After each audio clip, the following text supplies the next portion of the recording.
Hello everyone, welcome to our YouTube channel Achievers of Science and Commerce. Myself Nishtha and I am going to teach you chemistry of class +1. So जो हम new chapter start करने जा रहे हैं class +1 का, that is some basic concepts of chemistry, that is chapter number 1. अब देखो some basic concepts of chemistry में है क्या कि केमिस्ट्री में क्या क्या बेसिक्स हैं जिससे हम केमिस्ट्री को आगे पढ़ सकते हैं, फर्दर पढ़ सकते हैं. उसके बेसिक्स जितने भी हैं वो हम इस चैप्टर्स में करेंगे.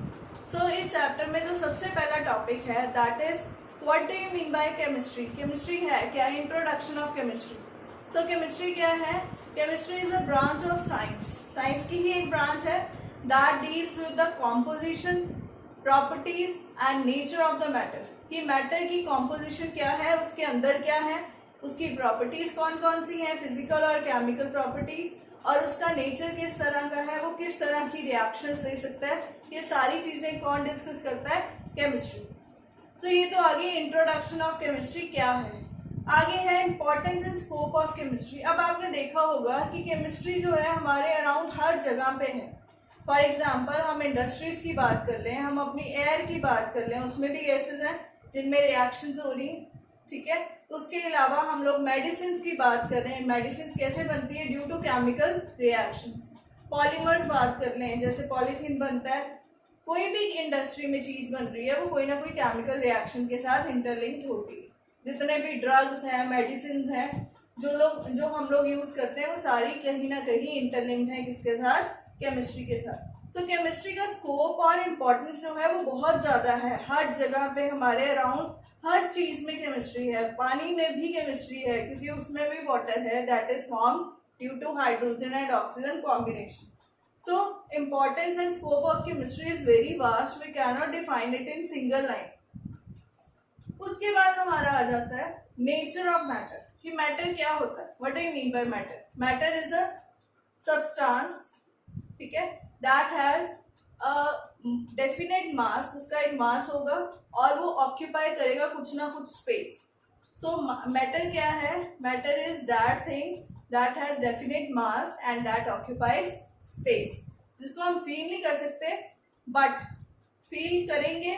फील के साथ साथ उसका एक प्रॉपर मास होगा. जैसे सपोज टेबल है, चेयर है, इन सबका एक पर्टिकुलर मास है और कोई ना कोई जगह ये है जो स्पेस में लेते हैं. इनको हम क्या बोलेंगे? मैटर. सो ये तो आगे नेचर ऑफ मैटर. अब मैटर की हमने आगे क्या करनी है? क्लासिफिकेशन. मैटर को कितनी तरह से क्लासिफाई कर सकते हैं? मैटर को दो तरह से क्लासिफाई कर सकते हैं. एक होती है फिजिकल क्लासिफिकेशन, एक होती है chemical classification. What do you mean by physical classification? Physical means जो उसकी अपीयरेंस है, उसकी स्टेट है, उसका कलर है, वो सारी चीजें किसमें आ जाएंगी? Physical classification. और केमिकल क्लासिफिकेशन में क्या आएगी? उसकी कॉम्पोजिशन कैसी है, उसके अंदर क्या चीजें प्रेजेंट है, कौन सी चीजों से वो बना हुआ है, प्योर है या इम्प्योर है, वो सारी चीजें किसमें आ जाएंगी? Chemical classification. So the physical classification is divided into 3 types of matter. Matter की 3 स्टेट्स होती है physically: solid, liquid and gas. So solid, liquid और गैस, इन तीनों स्टेट्स को मेनली हम 3 स्टेट्स ऑफ मैटर बोलते हैं. अब जो मैटर है 3 स्टेट्स में एग्जिस्ट करता है, सॉलिड में, लिक्विड में और गैस में. 2 और स्टेट्स होती हैं, एक होती प्लाज्मा, एक होती बोस-आइंस्टाइन कंडेंसेट. बट वो नॉर्मली जनरली यहाँ एग्जिस्ट नहीं करती. क्यों? क्योंकि एक जो है बहुत हाई टेम्परेचर पे होती है जो सन में है, एक बहुत लो टेम्परेचर पे होती है. तो नॉर्मल रूम टेम्परेचर पे ये दोनों स्टेट एग्जिस्ट नहीं करती. बट नॉर्मल स्टेट में कौन सी एग्जिस्ट करती है? Solid, liquid and gas. अब सॉलिड, लिक्विड, गैस के डिफरेंसेस हम छोटी क्लासेस से करते हैं कि सॉलिड क्या है? That has definite shape and definite volume. But liquid have no definite shape but it has definite volume. But gases they have neither definite shape nor definite volume. तो ये तो आगे इनका डिफरेंस. इसके अलावा सॉलिड में पार्टिकल्स जो हैं they are very tightly packed. In liquid they are loosely packed. But in gases they are free to move. वो एक तरह से फ्री होते हैं इधर उधर घूमने को. ठीक है. तो ये डिफरेंसेस इन तीनों के हम ऑलरेडी छोटी क्लासेस में पढ़ चुके हैं. अब हम आ जाते हैं अगले चीज पे, that is the chemical classification of matter. Matter को केमिकली कितनी तरह से डिवाइड कर सकते हैं? 2 तरह से. एक होता है प्योर मैटर, एक होता है इम्प्योर मैटर। सो प्योर और इम्प्योर किस बेस पे हम डिफाइन करेंगे? प्योर जो है दो तरह से होगा, एक होता है एलिमेंट्स, एक होते हैं कंपाउंड्स। एलिमेंट्स क्या है? Elements are the group of same kind of atoms. एक ग्रुप, अगर सेम काइंड ऑफ एटम्स का एक ग्रुप है, सपोज आयरन का एक ब्लॉक लिया, उस ब्लॉक में सिर्फ आयरन के ही एटम्स है, तो that is the element. Group of same kind of atoms is called element. Similarly अगर कंपाउंड्स की बात करें तो group of different elements but they are combined in the fixed ratio. For example water की बात करते हैं, वाटर में हाइड्रोजन एंड ऑक्सीजन, हाइड्रोजन का मास 2 क्योंकि 2 हाइड्रोजन है, ऑक्सीजन का 16, तो रेशियो क्या आ गई? 1:8। So ratio is always fixed in case of compounds, चाहे वो एक वाटर मॉलिक्यूल हो, दो हो या हंड्रेड्स हो, तो रेशियो हमेशा फिक्स रहेगी। It means that is also pure. तो इसमें एक से ज्यादा एलिमेंट हो सकते हैं बट रेशियो जो रहेगी हमेशा फिक्स रहेगी। बट इसमें क्या है, एक ही काइंड के एटम्स जो होंगे वो प्रेजेंट होंगे, एक ही काइंड के। ठीक है, अब तो ये दोनों आ गए प्योर की फॉर्म। इम्प्योर में क्या आ जाते हैं? बेसिकली मिक्सचर्स आ जाते हैं जिनकी क्वांटिटी फिक्स नहीं है। सपोज हमने वाटर में 1 स्पून सॉल्ट डाला, हम उसमें 2 भी डाल सकते हैं, 3 भी डाल सकते हैं, तो वो क्या है? मिक्सचर है, दैट इज नॉट प्योर। ठीक है, उसकी रेशियो जो है दैट इज नॉट फिक्स्ड। तो मिक्सचर जो है, दो तरह के मिक्सचर्स आते हैं इसमें, होमोजीनियस एंड हेट्रोजीनियस। तो होमोजीनियस, होमो मीन्स सेम, जो यूनिफॉर्म फेस शो करे, यूनिफॉर्म कॉम्पोजिशन शो करे पूरे लिक्विड में, पूरे सोल्यूशन में, मिक्सचर्स में, उसको हम क्या बोलेंगे? Homogeneous mixture. और hetero means different, different phase show करे, यूनिफॉर्म कॉम्पोजिशन ना हो, उसको हम क्या बोलेंगे? Heterogeneous mixture. होमोजीनियस की एग्जांपल है salt in water. Suppose salt को वाटर में डालते हैं, वो पूरी तरह डिसॉल्व हो जाता है, यूनिफॉर्म कॉम्पोजिशन शो करता है। सिमिलरली शुगर इन वाटर भी आ सकता है। इसके अलावा अल्कोहल इन वाटर, दोनों लिक्विड हैं, वो डिसॉल्व हो जाता है। बट हेट्रोजीनियस में एग्जांपल वो आएगी जो नॉन यूनिफॉर्म कॉम्पोजिशन शो करेंगे, जैसे sand in water, chalk powder in water. वो क्या करेगा? अलग से दिखाई देगा, यूनिफॉर्म कॉम्पोजिशन शो नहीं करेगा। Oil in water, that is also example of heterogeneous mixtures. So this was the physical and chemical classification of matter. Now the next topic is properties of matter. Matter की क्या क्या properties हम लोग discuss करते हैं? सो matter की दो तरह की प्रॉपर्टीज हम डिस्कस करेंगे। कौन कौन सी दो प्रॉपर्टीज डिस्कस करेंगे? वही दो, physical properties and chemical properties. Physical properties means उसकी फिजिकल स्टेट, उसका कलर, उसकी अडर, उसका मेल्टिंग पॉइंट, बॉइलिंग पॉइंट, जो देख के हम लोग अपीयरेंस से फाइंड आउट कर सकते हैं। तो फिजिकल प्रॉपर्टीज में वो प्रॉपर्टीज आ जाएंगी। और जो केमिकल प्रॉपर्टीज है, इसमें क्या आएगी? जो कॉम्पोजिशन के ऊपर बेस है, उसके अंदर क्या हो रहा है वो चीजें। फॉर एग्जाम्पल एसिडिटी है, बेसिसिटी है, उसका नेचर कैसा है, उसके अंदर क्या कितने % क्या चीज प्रेजेंट है, तो वो सारी चीजें किसमें आएंगी? Chemical properties. तो ये तो आगे physical and chemical properties.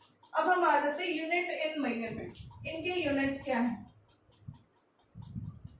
Units in measurement means कि हम किसी भी फिजिकल क्वांटिटी को मेजर करते हैं।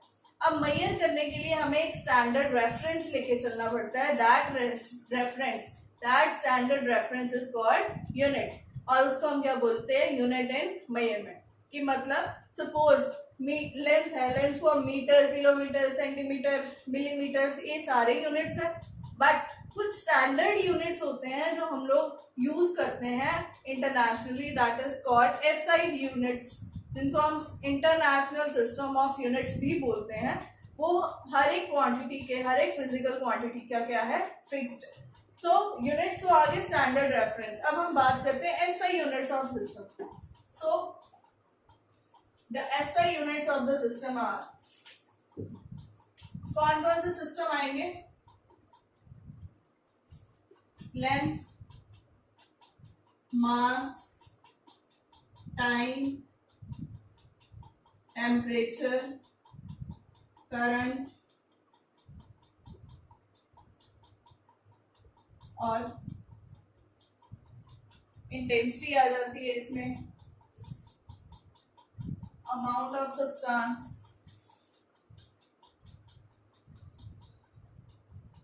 ये सारी चीजें जो है हम लोग ऐसा यूनिट्स की फॉर्म में, इनके क्या क्या यूनिट्स है वो देखते हैं। लेंथ का यूनिट मीटर, मास का यूनिट किलोग्राम्स, ग्राम्स भी होता है, that is not SI unit. Time का यूनिट एसआई यूनिट है seconds, temperature kelvins, current amperes and amount of substance number of moles.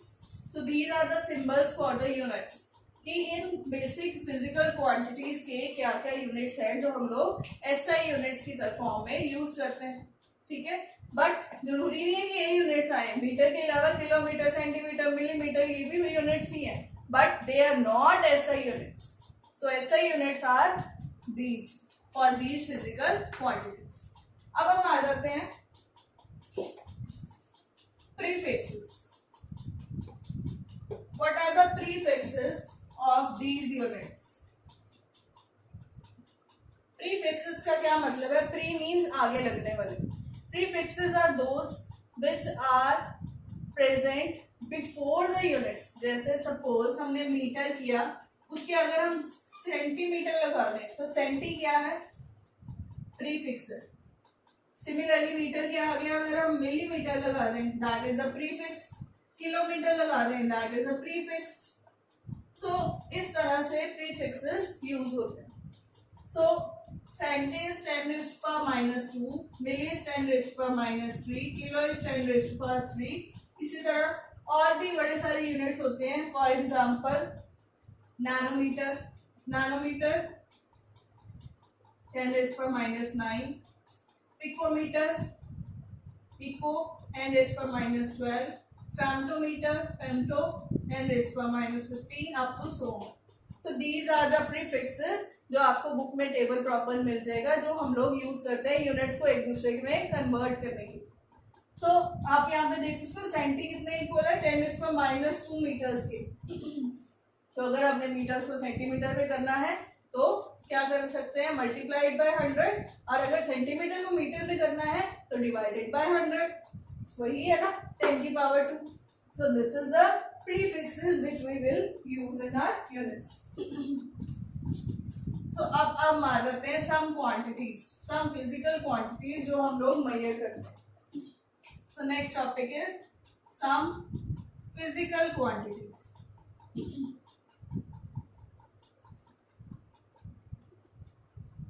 So physical quantities में पहली चीज आ जाती है mass and weight। बहुत सारे लोग मास और वेट को एक तरह से मानते हैं, एक ही चीज मानते हैं, but mass and weight are totally different. Why? Mass क्या है, actual amount of the substance कितना है, that is the mass. But weight क्या है, that is the force of gravity. Force of gravity जो उस सब्सटेंस के ऊपर लग रही है due to the gravitational pull of the earth, उसको हम क्या बोलेंगे, वेट। तो इसके लिए हमने एक न्यूटन का लॉ किया हुआ है, F = ma। F क्या है, फोर्स है यहाँ पे। तो अगर हम फोर्स ऑफ ग्रेविटी यहाँ पे लेते तो वेट ले सकते हैं। Weight is equal to mass into acceleration. अब एक्सेलरेशन यहाँ पे कौन सी आएगी, एक्सेलरेशन ड्यू टू ग्रेविटी, जिसकी वैल्यू क्या होती है 9.8 मीटर पर सेकेंड स्क्वायर। सो वेट और मास हमेशा डिफरेंट है। Mass is always a constant quantity, हमेशा कांस्टेंट रहेगा, कभी चेंज नहीं होगा किसी बॉडी का मास। बट जो वेट है दैट डिपेंड्स अपॉन जी, कि एक्सेलरेशन ड्यू टू ग्रेविटी उस प्लैनेट की क्या है। अगर अर्थ की बात कर रहे हैं तो 9.8 है, अगर मून पे जाएंगे तो उसकी वैल्यू चेंज हो जाएगी ग्रेविटी की, तो उससे वेट चेंज होगा but mass will not change. So ये डिफरेंस है हमारा मास और वेट का। सिमिलरली एक सेकेंड चीज आ जाती है इसमें, second quantity is density. Density का formula mass per unit volume. मास का यूनिट हमने ऐसे यूनिट किया था केजी, वॉल्यूम किसमें मेजर करते हैं, लेंथ क्यूब, तो मीटर क्यूब। तो अगर आप इसका यूनिट निकालोगे इट विल बी केजी पर मीटर क्यूब, ये ऊपर जाएगा, इसकी पावर क्या हो जाएगी, नेगेटिव। सो यहाँ से हम वॉल्यूम भी डिफाइन कर सकते हैं. Volume is equal to length cube, that is equal to metre cube, उसका यूनिट आ जाएगा. सो यहाँ पे हम लोग ये फिजिकल क्वांटिटीज को डिफाइन कर सकते हैं. अब हम आ जाते हैं वॉल्यूम के यूनिट्स. अब वॉल्यूम के यूनिट्स बड़े सारे होते हैं. एक होता है litres. 1 litre is equal to 1000 millilitre, ये सबने पढ़ा हुआ है. अब millilitres can also be written as centimetre cube और CC. CC mean centimetre cube and centimetre cube is also equal to millilitres. तो ये तीनों यूनिट्स क्या है, इसके हैं वॉल्यूम. अब जो नेक्स्ट है हमारा that is temperature. Next physical quantity is temperature. अब टेम्परेचर को हम 3 स्केल्स में मेजर करते हैं. कौन कौन से? Kelvin, degree Celsius, degree Fahrenheit. But the SI unit of temperature is kelvin. So इनके फॉर्मूलाज क्या है? अगर आपके पास डिग्री सेल्सियस की वैल्यू दी हुई है तो plus it by 273.15, you will get the answer in kelvin. अगर आपके पास डिग्री फ़ारेनहाइट आपने निकालना है तो 9/5 into degree Celsius plus 32 is the formula for Fahrenheit. So these two are the formula in which we can convert one scale temperature into another scale. Kelvin को Celsius में, Celsius को kelvin में, या Celsius को Fahrenheit में, Fahrenheit को Celsius में. तो इस तरह से हम इनको इंटर कन्वर्ट कर सकते हैं. तो दिस इज द टेम्परेचर. अब हम आ जाते हैं अगली यूनिट, अगली क्वांटिटी, दैट इज लेंथ. अब लेंथ जो है, किसी की भी चीज की लेंथ मेजर करने के लिए कौन कौन से यूनिट है? Kilometre. 1 kilometre is equal to 1000 metres. Similarly इसमें आ जाता है angstrom. Angstrom is a very small unit जो सपोज बहुत छोटी चीजें हैं उनके लेंथ को मेजर करता है. जैसे 10⁻⁻10 है ये. सिमिलरली नैनोमीटर, ये किसके इक्वल है? 10⁻⁹ metre. Picometre 10⁻12 metre. Femtometre 10⁻15 metre. So these are very small length units जिनको हम यूज करते हैं. सपोज न्यूक्लियस के डिस्टेंस देखना है, न्यूक्लियस का कितना रेडियस है, बड़ा छोटा है क्योंकि एटम ही बहुत छोटा है. तो उनके लिए हम लोग ये चीजें यूज करते हैं, बहुत छोटे यूनिट्स यूज करते हैं. लेंथ के मीटर, किलोमीटर, सेंटीमीटर ये यूज नहीं करते. तो these are the some physical quantities. अब हम आ जाते हैं uncertainty in measurement. Next topic is uncertainty in measurement.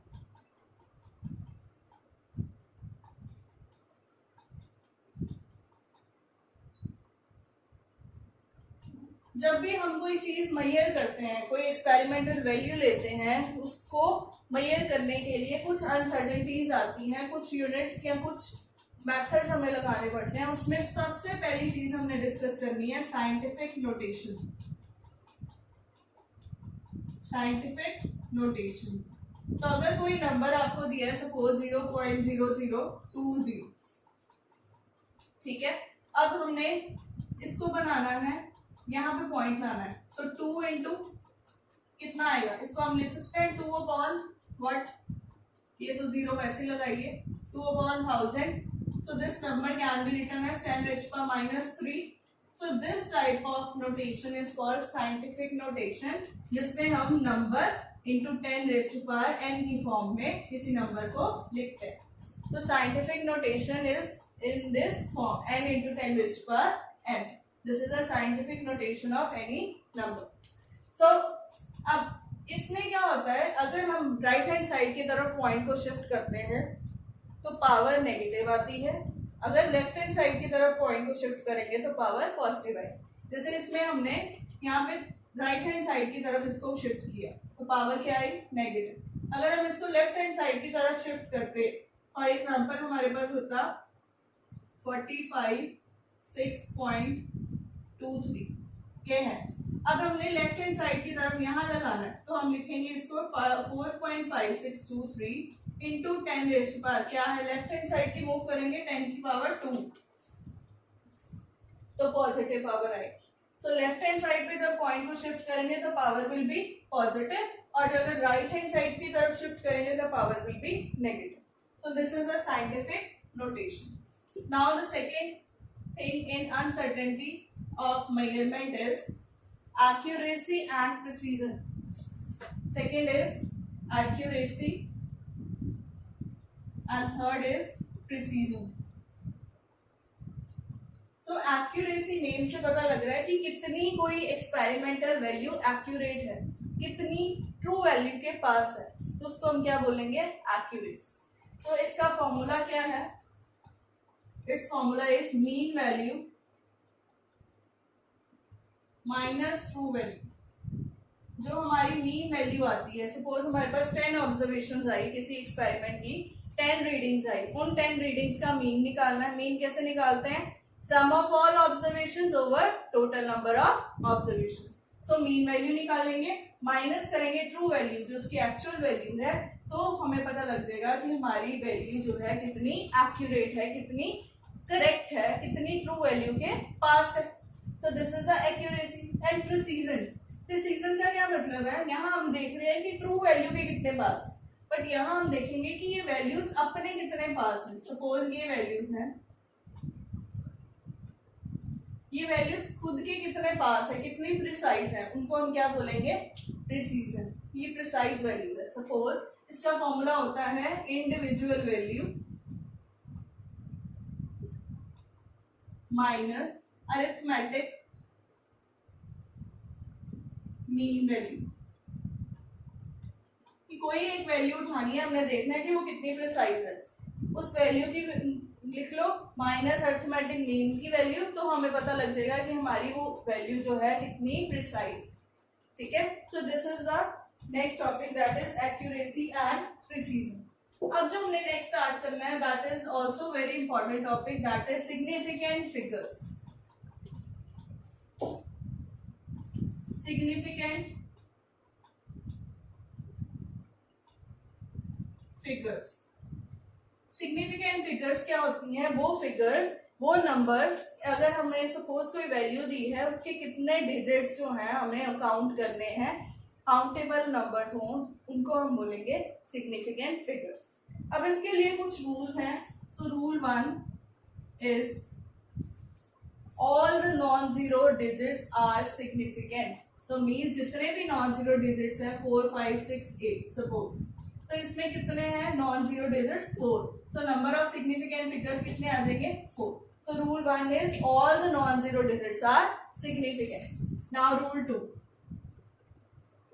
Rule 2 is zeros in between the non-zero digits are also significant. So अगर आपका आ जाए वैल्यू ये, तो ये दो नॉन जीरो डिजिट्स हैं, इसके अंदर जो जीरोस हैं इनको भी हम काउंट करेंगे. So number will be 4 again. So second rule is zeros in between the non-zero digits are also significant. Now rule number 3. Trailing zeros are significant only if the number contains decimal. जैसे हमारे पास number हो 1.560 ये है. Trailing zero means last वाली zeros, ये significant सिर्फ तब होंगी जब डेसिमल हो उस नंबर में. तो यहाँ पे हम नंबर ऑफ सिग्निफिकेंट फिगर्स कितनी बोलेंगे? 4. बट अगर यहाँ डेसिमल नहीं होता तो हम इस ट्रेलिंग जीरो को काउंट नहीं करते, तो नंबर का कितना आता सिग्निफिकेंट फिगर्स का? 3 आता. So this is the third rule. Now rule number 4. Rule number 4 is leading zeros are not significant. For example ये है हमारे पास, ये नंबर है, इसके लीडिंग जीरोस ये वाले हैं. इन केस ऑफ डेसिमल ही हम लीडिंग जीरोस लगाते हैं. नॉर्मल नंबर के आगे हम जीरोस तभी लगाते हैं जब डेसिमल हो. तो ये वाले जीरोस हमने काउंट नहीं करते, तो इसमें नंबर ऑफ सिग्निफिकेंट फिगर्स कितने होंगे? 2. Now rule number 5 is a definite value. जो definite value है, fixed value है, digit है कोई, उसके infinite numbers of significant figures हो सकते हैं. जैसे 2 है, 3 है, 20 है. इनके आगे पॉइंट के बाद हम कितने भी जीरोस लगा सकते हैं.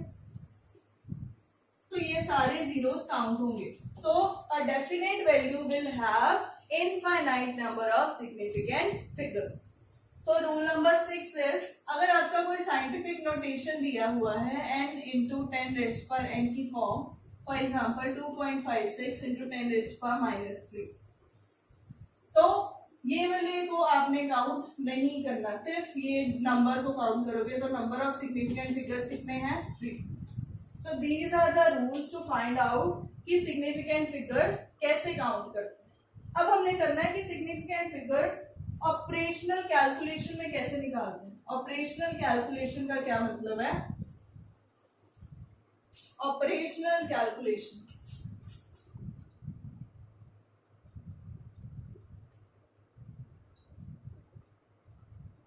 ऑपरेशनल कैलकुलेशन मीन्स फर्स्ट अगर एडिशन या सब्ट्रैक्शन हो, सेकेंड इसमें आ जाता है मल्टीप्लिकेशन या डिवीजन। तो ये दो चीजें ऑपरेशनल कैलकुलेशन में आती हैं। अब इनमें सिग्निफिकेंट फिगर्स कैसे निकालने, इनको निकालने का क्या मेथड है कि सपोज हमें 3 नंबर्स ऐड हो रहे हैं यहाँ पे, 2.562, 2.82, 3.4842, ये 3 नंबर सपोज ऐड हो। अब जो आंसर आएगा, जितना भी आंसर आए, उसके significant figures minimum number point के बाद आपने देखना है किसमें मिनिमम है। इसमें है मिनिमम 2 है, इसमें 3 है, इसमें 4 है, तो इतने ही होने चाहिए पॉइंट के बाद। तो मतलब जो आंसर आएगा दैट विल बी, आपका पॉइंट के बाद सिर्फ 2 ही डिजिट आने चाहिए। ठीक है, तो ये है हमारा एडिशन या सब्ट्रैक्शन का रूल। इस सब्ट्रैक्शन में भी ऐसे ही करेंगे, जैसे 15.02 है, उसको हमने माइनस करना है 13.048, इस तरह से। तो इसमें पॉइंट के बाद 2 डिजिट्स है, तो आंसर में भी पॉइंट के बाद 2 डिजिट्स ही होने चाहिए। So this is a rule for addition and subtraction. अगर हम आते हैं मल्टीप्लिकेशन और डिवीजन में, इसमें क्या होता है कि हमने देखना है कि total number of significant figures किसमें सबसे कम है।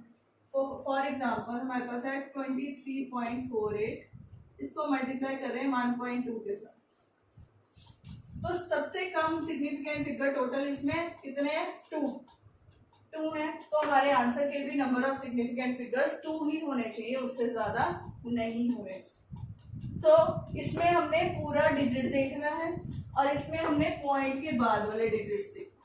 सो this is the difference between multiplication division and addition subtraction. अब सिग्निफिकेंट फिगर्स के बाद जो हमारा टॉपिक है that is rounding off the numbers. कि नंबर्स को राउंड ऑफ कैसे करते हैं? Rounding off numbers.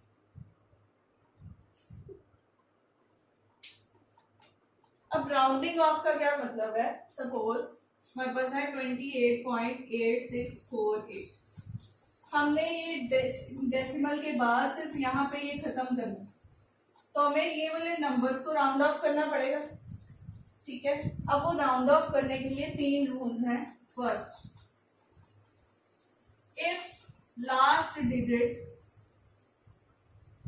Is greater than 5। Second rule, last digit जो हमने रिमूव करना है is less than 5। Third is last digit is equal to 5। 3 cases आएंगे इसमें, greater than 5, less than 5 and equal to 5। अगर तो लास्ट डिजिट जो हमने रिमूव करना है वो ग्रेटर देन 5 है, सपोज ये ही नंबर ले लें, 6 को हमने रिमूव करना है, ये ग्रेटर देन 5 है, तो इसमें जो प्रीसीडिंग नंबर है that will be added by 1, तो इसका आंसर आएगा 28.9। तो अगर 5 से ग्रेटर लास्ट डिजिट होता है जिसको रिमूव कर रहे हो, तो प्रीसीडिंग नंबर में एक ऐड कर देंगे, वो ऐड हो गया। अगर लेस देन 5 आता है, सपोज हमारा आ गया 28.423, 3 को रिमूव करना है, इट इज लेस देन 5, तो preceding number will remain same, कुछ चेंज नहीं आएगा, तो 28.42 ही रहेगा। अगर लास्ट डिजिट 5 ही है, सो 28.45 सपोज, तो हमने देखना है कि प्रीसीडिंग डिजिट इवन है या ऑड है। 2 केसेस इसमें आएंगे। अगर तो प्रीसीडिंग डिजिट इवन है तो आंसर सेम आएगा, तो इसमें कुछ ऐड नहीं करेंगे। अगर ये ऑड है तो इसमें ऐड करें। सो अगर 5 आता है तो दो केसेस आते हैं। If the preceding digit is even then the number will remain same, but if the preceding digit is odd then it will be preceding digit will be added by 1. Clear? So these are the rules for rounding of the numbers. अब हमारे जो next है topic that is dimensional analysis. Dimensional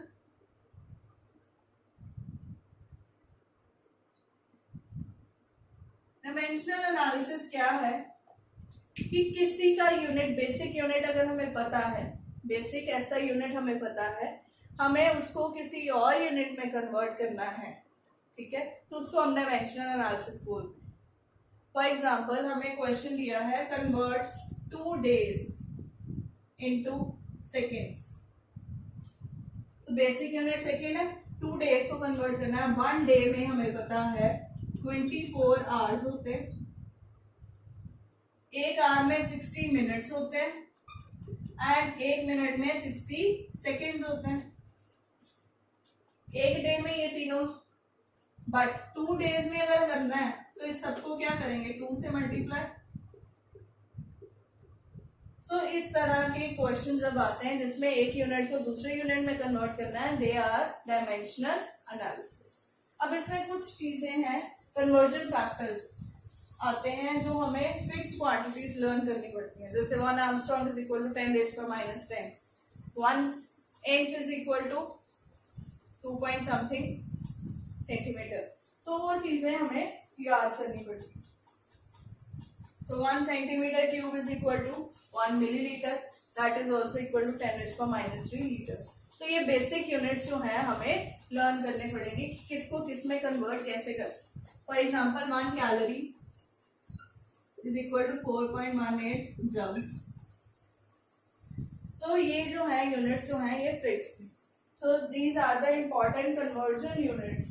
conversion unit मतलब एक unit को दूसरे unit में, जैसे हमें पता है 1 डाइन